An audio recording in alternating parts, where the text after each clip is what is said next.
semuanya, selamat datang di video Student Project Praktikum Spesialite dan Sistem Informasi Obat dari kelompok 4B. Pada kesempatan kali ini, kami akan mengedukasi mengenai tata cara penggunaan sediaan inhalasi DPI Diskus, yaitu fluticasone salmeterol Diskus 250-50 mikrogram yang baik, benar, dan efektif sesuai dengan petunjuk resmi penggunaan obat. Sebelum kita menyaksikan simulasi konseling di apotik, mari kita simak terlebih dahulu kasus yang dialami pasien kita hari ini, yaitu Tuan Kesawa, seorang laki-laki berusia 65 tahun, baru saja didiagnosis asma persisten sedang oleh dokter di Poliparu dan diresepkan fluticasone salmeterol Diskus 250-50 mikrogram untuk digunakan 2 kali sehari. Karena usianya sudah lanjut, beliau ditemani oleh anaknya, Mbak Cika, yang akan membantu memahami dan memastikan penggunaan obat di rumah. Keduanya masih belum memahami cara penggunaan inhaler Diskus dengan benar. Apoteker Reva akan memberikan konseling mengenai identitas obat, teknik inhalasi yang tepat, serta hal-hal yang perlu diwaspadai setelah pemakaian dan juga cara penyimpanan dari obat Diskus DPI. Selamat siang Bapak dan juga Mbak, perkenalkan saya Reva sebagai apoteker yang bertugas hari ini. Saya akan menjelaskan mengenai obat inhalasi yang baru saja diresepkan oleh dokter. Apakah Mbak dan juga Bapaknya bersedia untuk mendengarkan penjelasannya sebentar? Oke, bersedia Pak. Kami juga memang masih bingung di cara pakainya. Oh ya, baik. Terima kasih. Boleh saya konfirmasi terlebih dahulu, apakah benar ini dengan Bapak Kesawa? Iya, benar. Oh ya, baik. Bapak Kesawa, bagaimana kondisi Bapak sekarang? Apakah sering sesak atau nafasnya ada bunyi begitu? Iya, kalau malam biasanya sering sesak. Terus kadang-kadang nafasnya itu ada bunyi gitu dia. Kalau dokternya sih bilang asma ya. Iya Mbak apoteker, Bapak saya juga beberapa kali kambuh belakangan ini. Makanya dokter minta pakai obat hirup yang baru ini. Baik, terima kasih atas informasinya. Sebelumnya, apakah Bapak Kesawa atau Mbaknya pernah menggunakan obat inhaler sebelumnya atau obat Diskus? Oh, belum pernah. Ini yang pertama kali, Mbak. Baik. Apakah Bapak memiliki riwayat alergi terhadap obat tertentu? Setahu saya nggak ada. Baik. Apakah saat ini Bapak sedang mengonsumsi obat-obatan lain secara rutin? Kalau obat ada obat tekanan darah tinggi sih Mbak, tapi lagi kosong jadi belum diminum beberapa hari ini. Oh ya, baik. Nanti setelah selesai konseling ini bisa langsung dikonsultasikan ke dokter ya Bapak, supaya obat tekanan darahnya itu tidak sampai terlewat lagi. Sekarang itu saya akan mulai dengan menjelaskan obat inhalasi untuk asmanya. Oh iya, Mbak. Jadi obat yang diresepkan dari dokter ini adalah fluticasone salmeterol Diskus dengan dosis 250/50 mikrogram, dan ini tuh adalah obat dengan kombinasi 2 zat, yang dimana fluticasone itu sebagai kortikosteroid inhalasi yang berfungsi untuk mengurangi peradangan di saluran nafas Bapaknya.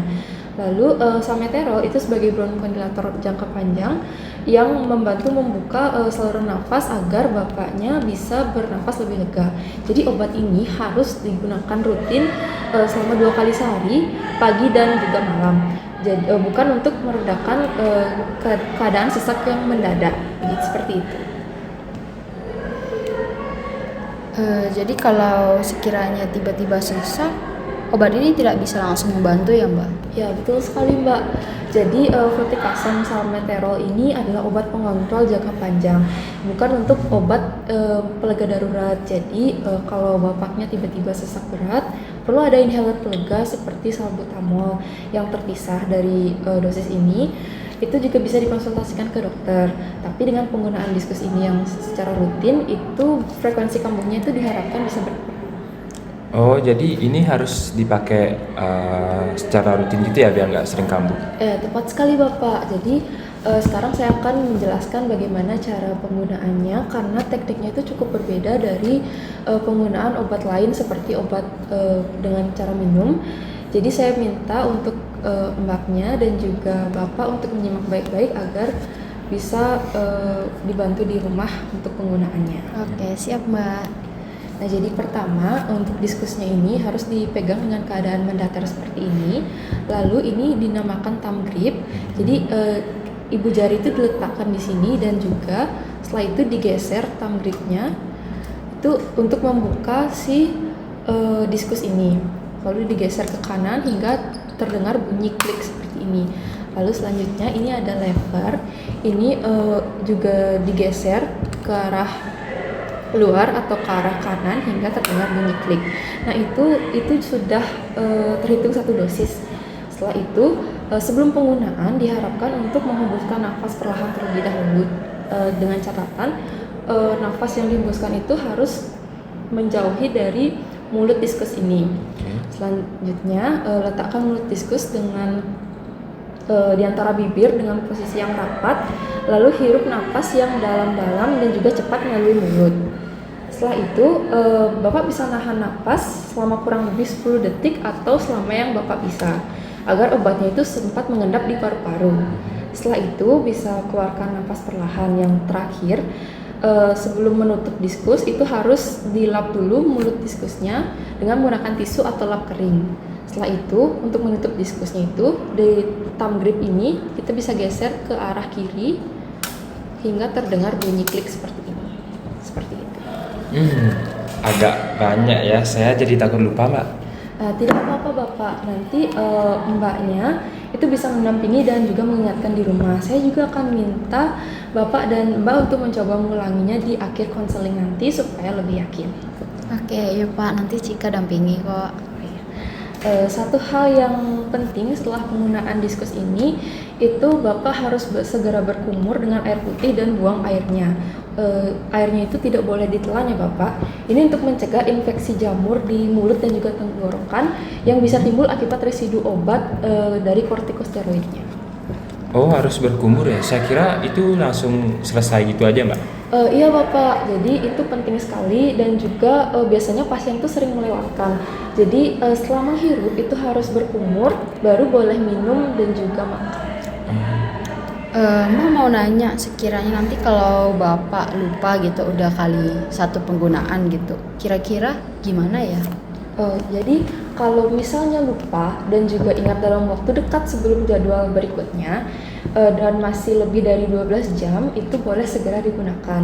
Tapi kalau sudah mendekati jadwal berikutnya, itu cukup gunakan yang jadwal berikutnya saja Mbak, dan jangan digandakan dosisnya seperti itu. Oke, baik Mbak, saya catat. Selain itu, saya juga akan mengedukasi beberapa efek samping yang perlu diperhatikan.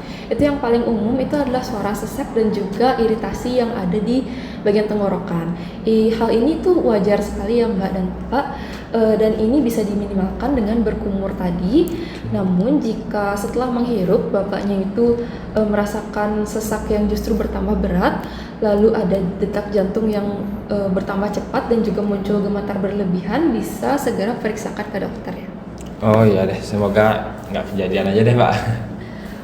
Lalu untuk penyimpanannya itu diharapkan untuk menyimpan diskus dalam suhu ruangan dan jauh dari paparan sinar langsung dan juga kelembapan yang tinggi. Jadi jangan simpan di kamar mandi atau di dekat kompor ya Bapak. Dan juga jangan dibuka atau dilepas dari kemasannya kecuali pada saat dihilangkan. Dan juga perhatikan juga penghitungan dosisnya yang ada di diskus. Kalau angkanya sudah mendekati 0, itu berarti obatnya itu sudah hampir habis dan perlu segera diresepkan kembali. Oh, ada perhitungan dosisnya gitu ya Mbak? Iya. Kira-kira bagaimana itu ya? Iya benar Mbak. Jadi di bagian atas diskusnya ini itu ada seperti lubang kecil, itu tempat untuk melihat dosisnya. Jadi kalau setelah penggunaan angkanya itu akan berkurang 1. Lalu kalau sudah di angka di tanda merah, itu tandanya itu dosisnya itu tinggal sedikit lagi. Oh, jadi ada kayak indikatornya sendiri gitu ya Mbak? Oke, saya paham.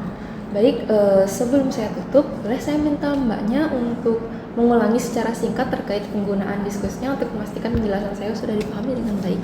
Oke, izin pinjam ini ya Mbak. Berarti dibuka dulu diskusnya gitu ya.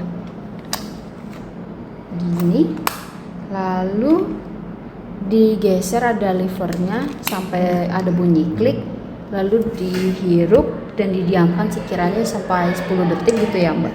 Lalu sekiranya dikumur, lalu airnya dibuang, dan sekiranya kalau ditutup lagi, ditutup sampai bunyi klik. Dan untuk disimpannya itu tidak boleh terkena matahari langsung atau cuaca panas ya, atau daerah lembab.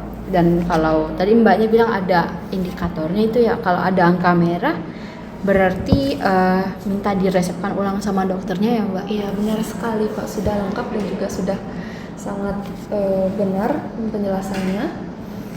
Baguslah, tadi saya agak khawatir soalnya ada banyak yang harus diingat. Tidak perlu khawatir Bapak, yang penting diingat terus penggunaannya itu harus rutin 2 kali sehari meski tidak sedang sesak, dan teknik hisapnya itu harus cepat dan dalam. Dan jangan lupa untuk berkumur setelahnya. Kalau ada keluhan atau pertanyaan selama penggunaan, jangan ragu untuk kembali ke apotek atau kembali ke dokter. Semoga Bapak lekas sembuh dan juga aktivitas sehari-harinya tidak terganggu lagi. Baik, makasih ya penjelasannya Mbak, atau penjelasannya sudah jelas sekali. Iya, makasih ya Mbak Reva. Sekarang saya jadi lebih tenang dan udah paham untuk bantu Bapak nanti. Baik, semoga lekas sembuh ya. Terima kasih.